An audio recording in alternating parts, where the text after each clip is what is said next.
A speech entitled "Do What Is in Your Nature." Please welcome Ulick Stafford.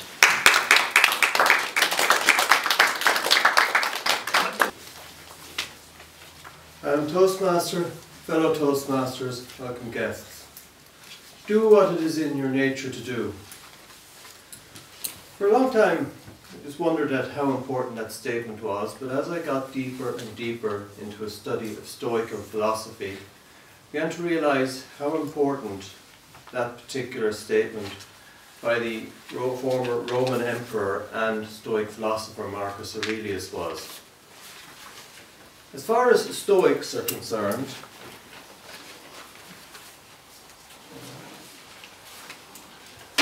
there are only three things, or one of three things. They're either good, bad, or indifferent. And the only things which are good or bad are your own virtues and vices. Everything else is indifferent. Even a lot of what relates to your own body. By indifferent it means there is no point in you worrying about it or thinking it's great because it's nothing to do with you. So obviously there are good indifference, you can win the lotto. There are bad indifference, you could lose your job. But there is no point in getting too obsessed either way.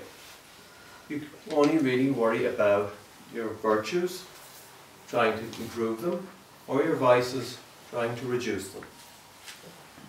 So obviously everything that relates to other people is indifferent.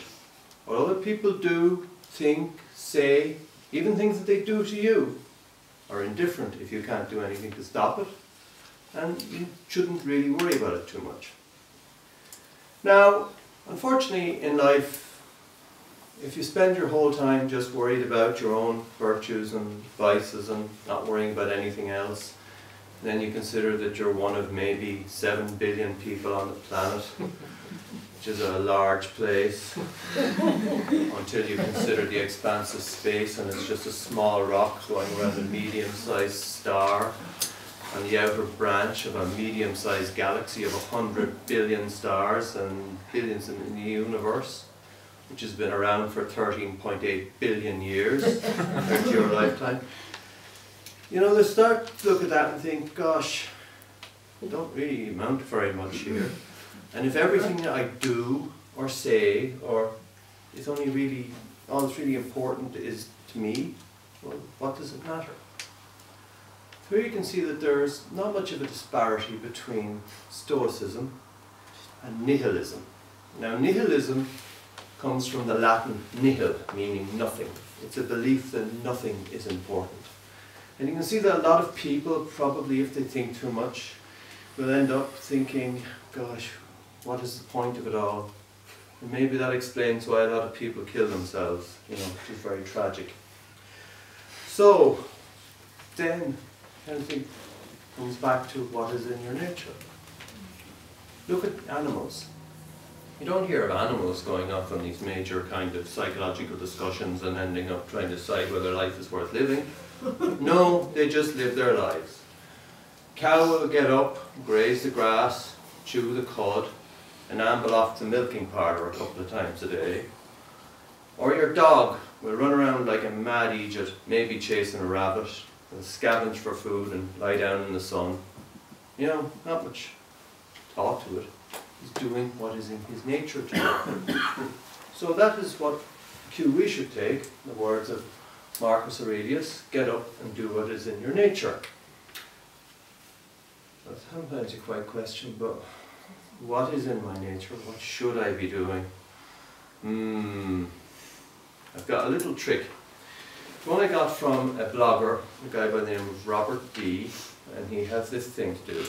So if you don't know what to do next, you have to ask yourself, hypothetically, if I don't know what I'm going to do next, what am I going to do next, and after that again? So we'll just do a little exercise. I want you all to close your eyes and for 15 seconds think of the answer to the question.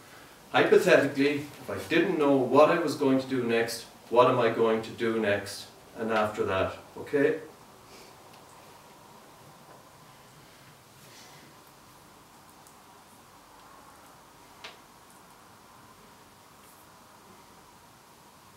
Okay. Now I know this is a trivial exercise because you're all going to fill out my evaluation slip next. But it's a very useful thing to do if you haven't a clue what you're going to do or what you should be doing. To just open your mind and whatever is important will come to mind. But, sure, we all know what we're going to have to do next, maybe, you'd say.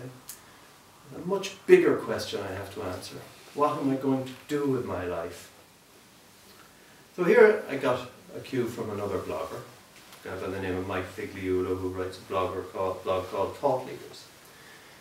And I'm going to introduce some mathematics, which is, I introduced before, the answer to the question of life, the universe and everything, mathematics. But this is a simple maths concept.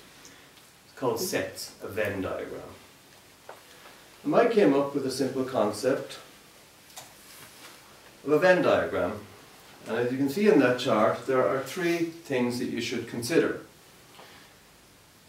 Three sets. First, the things you enjoy. Second, the things you are good at. And third, the things that others will pay you to do. Now, you could say, I enjoy watching TV, you know.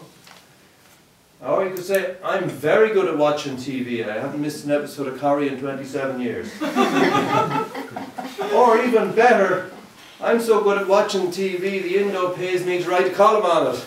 So it is possible to get a job doing anything that you enjoy and that others might be willing to pay you for. And so if you think about it and you can find that space, the thing that you enjoy, that you're good at, and importantly that people will pay you to do, that is your meaning. That is what is in your nature. But for many people, perhaps that isn't the case. There isn't anything in that overlap. So there's things you enjoy and are good at, and there might even be things that people will pay you to do, but nothing that they'll pay you to do that you really enjoy. You know, that's part of the problem. So then what you have to do maybe is think about finding as much time as you can to do what is in here, and maybe to do something that you're good at that others will pay you for to get the money to do it. I was listening to the radio last week and had a very interesting talk from a man who's very good at his haunted house. Every year for Halloween he converts his house into a haunted house. He's been doing it for 25 years. He has spent 50,000 euros on Halloween decorations. He takes 3 weeks his 3 weeks holidays, all of his annual holidays, every year in October to set up the house. He has a large garden shed, a converted attic and a spare room full of Halloween stuff that he stores when they're not being used, as well as under his side of the bed. The wife won't have them under her side. But he is doing what he is good at and he enjoys, and he must spend the other 49 weeks of the year doing something that people will pay him to do. But maybe you're a real sad case. There is absolutely nothing that anybody is willing to pay you to do that you're good at or that you enjoy. But fear not. You can still spend time doing what is in your nature, something that you enjoy and something that you're good at.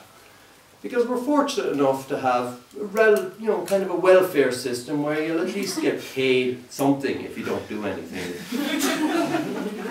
Or you might have a spouse or a family who are willing to support you, and maybe it's because what is in their nature and what they want to do is to support you. So what you should do, if you have something that you really feel is very important, that you are good at and that you enjoy, go ahead and do it. You'll support yourself in some way. I'll end with a kind of a note that kind of sums it up. It's a tip for life from a man who probably spent far too much time enjoying himself far too much, Hugh Hefner.